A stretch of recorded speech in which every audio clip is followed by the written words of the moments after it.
Hello mga ka-LG! For today's video, meron tayo ngayong 4 na gitara, naka-tour case pa. So bago to magpunta or tumugtog sila sa mga main concert nila, dinadaan talaga sa shop. Ang owner ng mga gitarang ito ay walang iba kundi si Blaster Silonga. Check natin, samahan niyo ako kasi i-full setup natin lahat. So tinaman naman naka-tour case pa talaga. Ang gawa Enki. Yan, ang ganda. Check natin. Uy. Telecaster. Parang bagong-bago pa talaga. Ganda.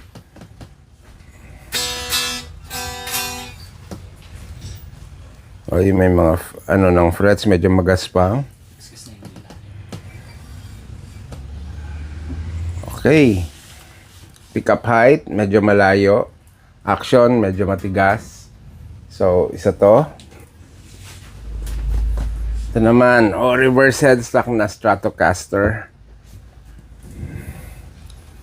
Ito naman, sobrang baba. Dead. Oh.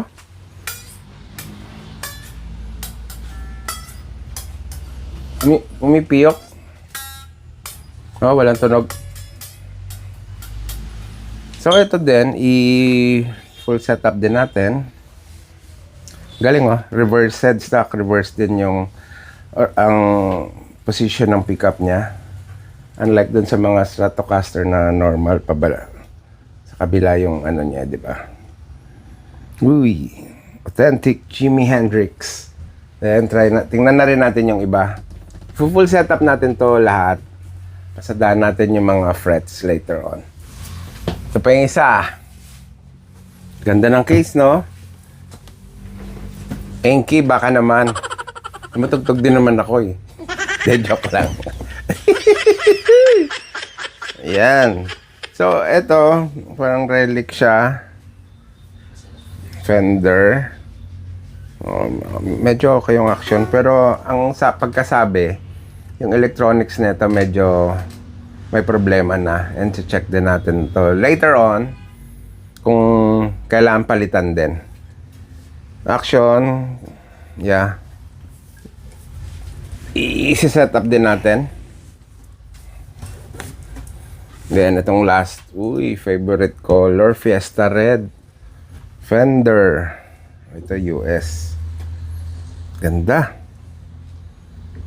Bagong-bago. Pero, yan, yung mga gilid ng frets, medyo kailangan natin pasadahan. Oo.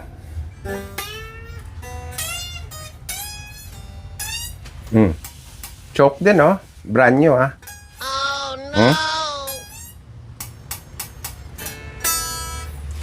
So, hindi porket US na brand new is okay na, pwede na sa gig. Ang kagandaan pag full setup natin, mawawala yung mga choke na yon na ready na talaga sa mga malalaking gig.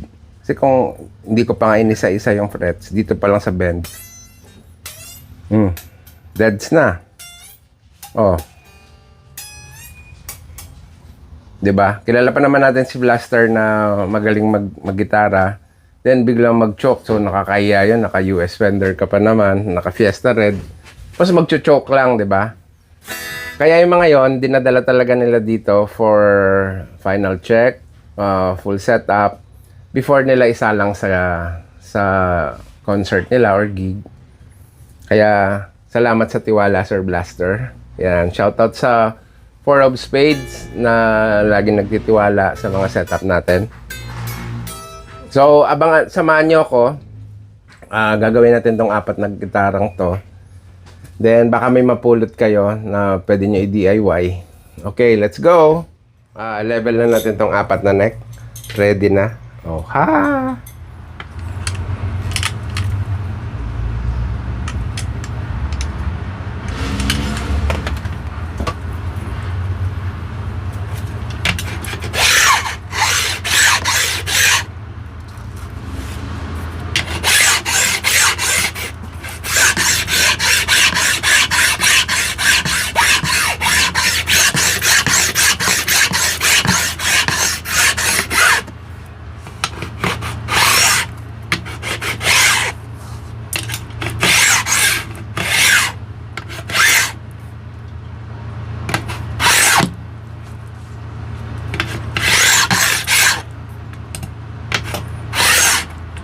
Kahit sa fender, iba-iba yung type ng head ng truss rod.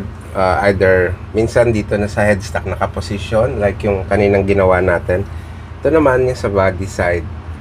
Naka-vintage para na cross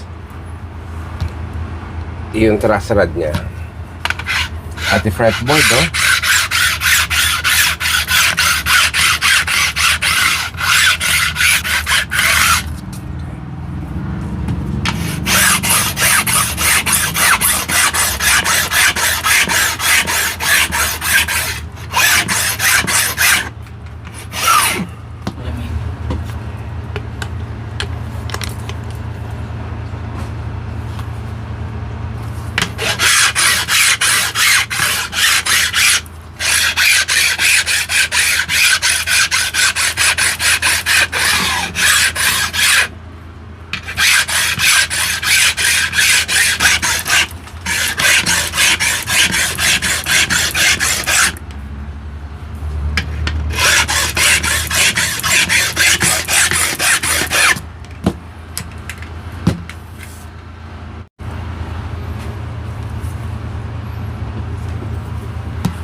Marami rin mga nagcho-choke na na part talaga.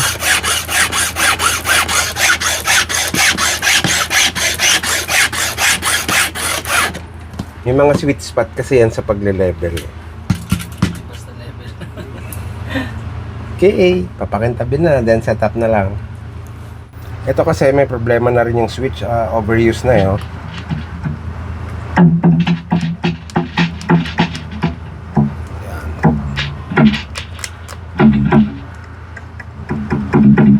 Ayan, tapos itong pots. May mga sira na rin. Putol. And para ma-check na rin natin yung loob na ito.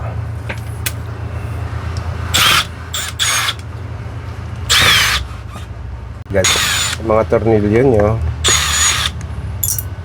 alam nyo nandun lang. Tapos guys, gamit tayo ng magnetic tray para nandyan na siya nakadikit, hindi mawala.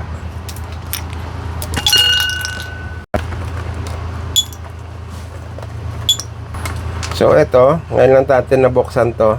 Kahit pala yung output niya, hindi siya naka-shield. So sana ito naka-shield din para kahit yan lang. Tapos tingnan natin ito yung connection dito.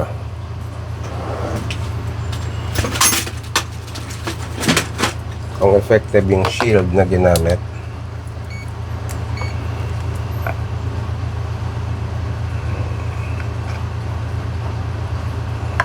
Doon.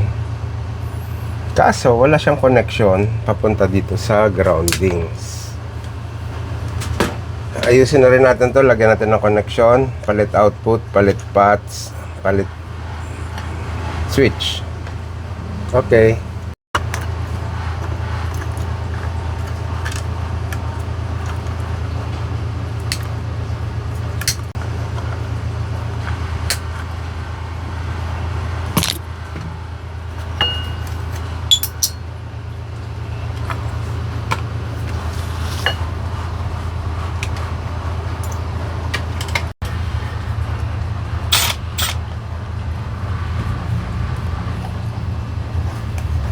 Cut.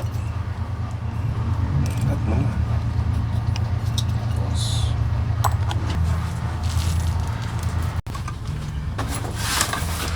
Kano? 150. Yan.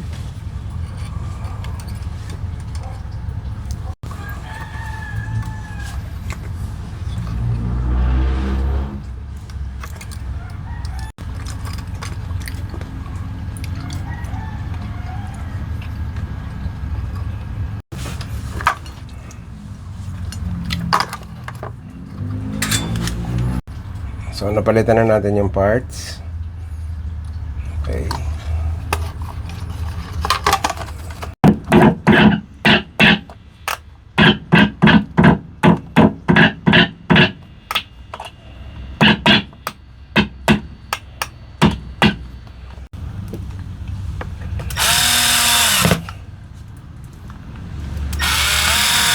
So tapos na yung wiring, hintayin na lang natin yung pag matapos yung polishing ng mga frets, then set up na natin.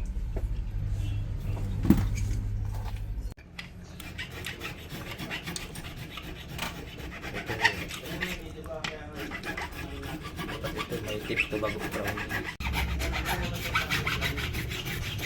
Dapat isa isang oras, Kli.